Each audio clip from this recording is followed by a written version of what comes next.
Hello students, तो आज हम पढ़ेंगे हॉब्स, लॉक एंड रूसो का कंपैरेटिव टेबल, जिसमें हम पढ़ेंगे कि उस टाइम पे वो लोग अपने स्टेट के नेचर को किस तरीके से देखते थे या कोई कॉन्फ्लिक्ट होता था तो किस तरीके से डील करते थे और उनकी सोशल कॉन्ट्रैक्ट थ्योरी के बारे में। तो अब हम देखते हैं कि उन्होंने क्या बताया कि ह्यूमन नेचर उस टाइम पर कैसा होता था। तो according to Hobbes, people are inherently evil and need to be protected from themselves with the government. उन्होंने बोला कि जो पीपल होते थे वो कनिंग होते थे, एविल होते थे और उनको उनसे ही बचाने की ज़रूरत होती थी, तो जिसकी वजह से उनको एक गवर्नमेंट की नीड है।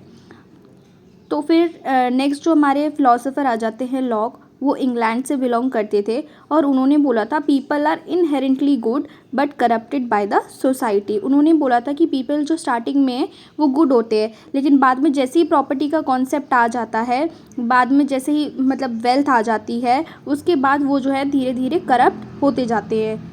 On the other hand, Rousseau जो कि फ्रांस से बिलोंग करते थे, उन्होंने बोला life is purest in nature and civilised man is corrupted and equal. उन्होंने बोला लाइफ क्या होती है, वो प्योरेस्ट फॉर्म में होती है नेचर में, और जो मैन होता है जो कि सिविलाइज्ड होने के बाद अनईक्वल हो जाता है, करप्टेड हो जाता है।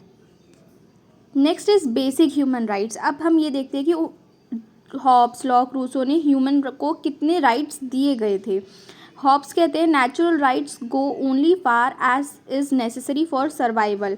हॉब्स ने जस्ट बेसिक नेचुरल राइट्स दिए गए थे जो कि सर्वाइवर के लिए, किसी भी ह्यूमन के ज़िंदा रहने के लिए ज़रूरी होते हैं। On the other hand, Locke कहते हैं all people are born equal and have the right to basic natural laws of life, liberty and property. इन्होंने 3 कॉन्सेप्ट दिए। इन्होंने बोला कि सारे पीपल जो है वो इक्वल पैदा होते हैं और उनके पास बेसिक नेचुरल राइट्स होते हैं। इसमें वो 3 चीज़ों की बात करते हैं, life, liberty and property. The next is Rousseau. उन्होंने बोला in nature the individual needs are met by the group and thus noble and perfect. Civilization corrupts nature law.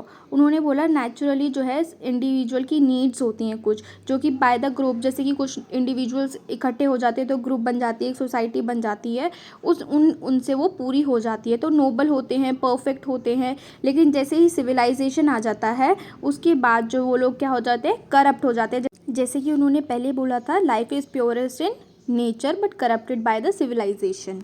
तो ये जो तीनों फिलोसोफर्स हैं, ये one of the main important topic social contract theory इन तीनों ने ही दी है, और इनके ओपिनियंस और व्यूज़ डिफरेंट है इसको लेकर, बट इन्होंने ये सेम चीज़ें दी है जिससे कि सोसाइटी को रेगुलेट किया जा सके, और इन तीनों ने ही सोशल कॉन्ट्रैक्ट थ्योरी के बारे में बात की है। तो हॉब्स कहते हैं people give up some of their rights for government protection of order. तो हॉब्स कहते हैं कि जो नेचुरल राइट्स है उनमें से कुछ जो राइट्स होते हैं वो पीपल गिव अप करते हैं जिससे कि उनको प्रोटेक्ट किया जा सके, जो गवर्नमेंट है वो उन राइट्स को प्रोटेक्ट कर सके। On the other hand, Locke कहते हैं government offer services and protection but the people have the right to change it if government does not serve the people. इन्होंने बोला है कि ये लोग भी इलेक्ट करते हैं गवर्नमेंट को, किस लिए, ताकि वो उनके जो राइट्स है, लाइफ, लिबर्टी और प्रॉपर्टी, जो उन्होंने इन 3 चीज़ों की बात की थी, वो उनको प्रोटेक्ट कर सके। लेकिन अगर गवर्नमेंट ये काम नहीं कर रही होती है तो वहाँ के जो सिटीजन्स हैं, वहाँ के जो पीपल हैं, उनको राइट होता है कि वो गवर्नमेंट को चेंज कर दें, और जिससे कि क्या हमको देखने को मिलता है, यहाँ पे डेमोक्रेटिक स्पिरिट देखने को मिलती है। Next is Rousseau. Social contract is between people not the government and give up their rights to the general will. ये जनरल विल की बात करते हैं, यहाँ पे कोई गवर्नमेंट की बात नहीं करते हैं, यहाँ पे कोई ये मतलब कलेक्टिव डिसीजन के बारे में बात करते हैं कि जो सब लोग कलेक्टिवली डिसीजन लेंगे, जो भी उनका प्रॉब्लम है, जो भी उनका इंटरेस्ट है, डिमांड है, वो कलेक्टिवली डिस्कस करेंगे और उसके ऊपर अपना अपना ओपिनियन देंगे, और general according to the society जो सब लोग के फेवर में हो। नेक्स्ट हम देखेंगे रोल ऑफ स्टेट, कि इधर स्टेट का क्या रोल होता है। यहाँ पे हमने ह्यूमन नेचर के बारे में बात कर लिया, स्टेट का नेचर देख लिया, सोशल कॉन्ट्रैक्ट थ्योरी देख ली, अब स्टेट की क्या रिस्पॉन्सिबिलिटी है। तो हॉब्स कहते हैं द स्टेट प्रिवेंट्स चाउस, मतलब कि यहाँ पे स्टेट ही सुप्रीम होता है, जो गवर्नमेंट होती है वही सुप्रीम होती है और वही सारे डिसीजन मेकिंग करती है, यहाँ पे कोई भी कन्फ्यूजन या डिसऑर्डर का चांसेस नहीं होता है। Next is lock. वो बोलते हैं the state protects a person's natural rights. तो यहाँ पे जो स्टेट होती है, वहाँ के जो सिटीजन्स होते हैं, पर्सन्स होते हैं, उनके नेचुरल राइट्स को प्रोटेक्ट करना उसकी ड्यूटी होती है। Next is Rousseau, the state serves the general will. यहाँ पे कुछ लोग होते हैं कलेक्टिवली डिसीजन लेते हैं और वो भी जनरल विल के अकॉर्डिंग काम करते हैं, अपनी तरफ से कोई भी डिसीजन वो नहीं ले सकते हैं।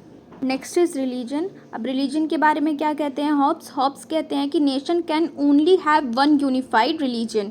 वो केवल एक रिलीजन के बारे में बात करते हैं कि पूरे नेशन में सिर्फ एक ही रिलीजन होना चाहिए। लॉक जो बोलते हैं वो रिलीजियस टॉलरेशन के बारे में बात करते हैं, वो ज़्यादा इसको इम्पोर्टेंस नहीं देते हैं, मतलब जिसका जो रिलीजन है, जिसको जो प्रीच करना है, प्रैक्टिस करना है, वो कर सकता है।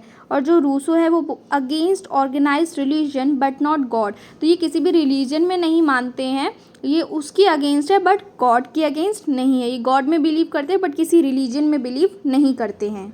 नेक्स्ट अब हम देख लेते हैं यहाँ पे कौन सी गवर्नमेंट जो है वो सूटेबल है।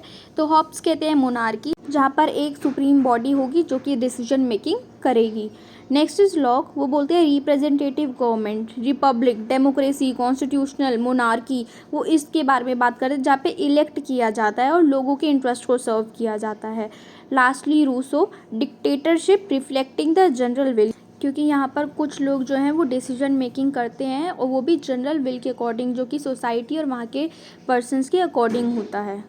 तो स्टूडेंट्स ये था हॉब्स, लॉक और रूसो का ओपिनियंस, व्यूज़ उनकी सोसाइटी स्टेट को लेकर, थ्योरी ऑफ स्टेट को लेकर। और ये ज़रूर याद रखना है हमको कि ये उस टाइम पीरियड के बारे में बात कर रहे हैं 15, 16, 17th सेंचुरी के टाइम पर।